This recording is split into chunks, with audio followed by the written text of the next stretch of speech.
जब हम cervical cancer की बात करते हैं, महिलाओं को होने वाला रोग, ये रोग ऐसा है डॉक्टर साहब कि महिलाओं को जब होता है तो सिर्फ एक प्रॉब्लम नहीं होती, बहुत सारी चीज़ें। जैसे हम बहुत इमोशनल होते हैं, सबसे पहला जो आउटबर्स्ट होता है वो हमारे इमोशनल जो पॉइंट्स हैं उन पर हो जाता है।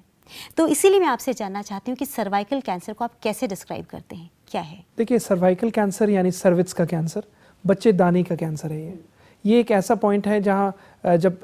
ग्रोथ शुरू होती है तो जनरली महिलाएं इसको ओवरलुक कर जाती हैं, ये क्योंकि वो समझती हैं कि अगर किसी भी प्रकार के बदलाव जो उनकी माहवारी में, मासिक स्राव में या फिर मेंस्ट्रुएशन में जो आ रहे हैं, तो वो इसको अपने जनरल बिहेवियर में या फिर अपने दिनचर्या में इग्नोर करना शुरू कर देती हैं। वो सोचती हैं कि ये हो सकता है कि किसी न किसी कोई वजह से हुआ हो, किसी स्ट्रेस से हुआ या फिर कोई और रीज़न भी हो सकता है। बट यही कॉन्स्टेंट इग्नोरेंस, यही बार बार उसको अवॉइड करना, ओवरलुक करना, सर्वाइकल कैंसर में डेवलप हो सकता है।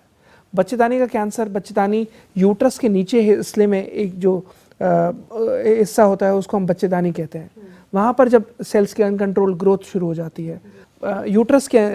ये जिस प्रकार का यूट्रस होता है, यूट्रस एक तरीके की थैली होती है जिसमें बच्चा रहता है, बच्चे का जन्म वहीं पर ही वो बच्चा तैयार होता है जन्म से पूर्व, और वहीं पर ही जिस रास्ते से वो निकलता है उस पैसेज को हम बच्चेदानी कहते हैं। जब वहाँ पर अनकंट्रोल ग्रोथ शुरू हो जाती है, एक बहुत ही रैपिड ग्रोथ जो बहुत तेज़ी से डेवलप करती है और वहाँ पर ट्यूमर या मांस का टुकड़ा बन जाता है, लीजन बन जाता है, उसको हम सर्विक्स कैंसर कहते हैं। वो एरिया सर्विक्स है, वहाँ पर जब ट्यूमर डेवलप हो गया, लीजन डेवलप हो गया, वो सर्विक्स कैंसर होता है।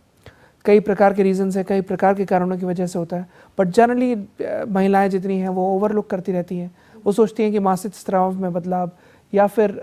मेंस्ट्रुएशन में जो भी चेंजेस आए हैं वो हो सकता है किसी और रीज़न की वजह से हो, बट वो ये भूल जाते हैं कि बार बार अगर ये बदलाव हो रहे हैं तो ये सर्विक्स कैंसर भी हो सकता है। डॉक्टर साहब, यानी सबसे बड़ी प्रॉब्लम ये है कि महिलाओं को ये अवेयरनेस ही नहीं है कि ये प्रॉब्लम क्यों उन्हें हो रही है। तो अब उन्हें अवेयरनेस उनके अंदर लाने के लिए हमें किन सिम्टम्स को देखना होगा, किन चीज़ों की बारीकी हमें समझनी होगी?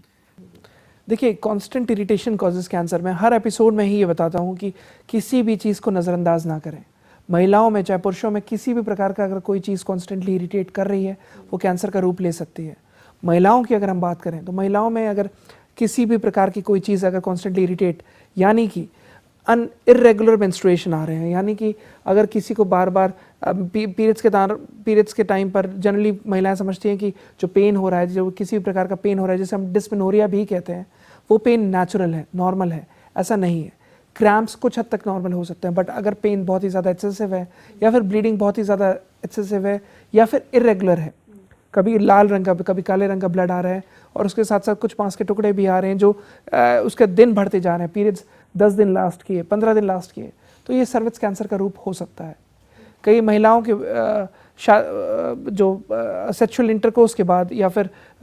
संभोग के बाद अगर ब्लड आ रहा है विजाइना के थ्रू, तो वो भी सर्वाइकल कैंसर का रूप ले सकती है। कई महिलाओं में अगर बार बार अगर आपको सेक्स के बाद या फिर सेक्सुअल इंटरकोर्स के बाद पेन हो रहा है और वो पेन बरकरार रहता है आधे एक घंटे तक इंटरकोर्स के बाद भी, वो भी सर्विक्स कैंसर का रूप ले सकते हैं। इन सब छोटी छोटी चीज़ों को अगर आप नज़रअंदाज कर रही हैं तो कहीं ना कहीं ऐसा हो रहा है कि आप एक बड़ी बीमारी अंदर घर करा रही हैं, जो अगर समय रहते ही अगर आपने उसको नहीं पकड़ा तो वो सर्विक्स कैंसर धीरे धीरे करके बाकी ऑर्गन्स में फैलना शुरू कर देता है। सो इन सब सिम्टम्स को अगर हम ध्यान में रखेंगे तो काफ़ी हद तक बच सकते हैं।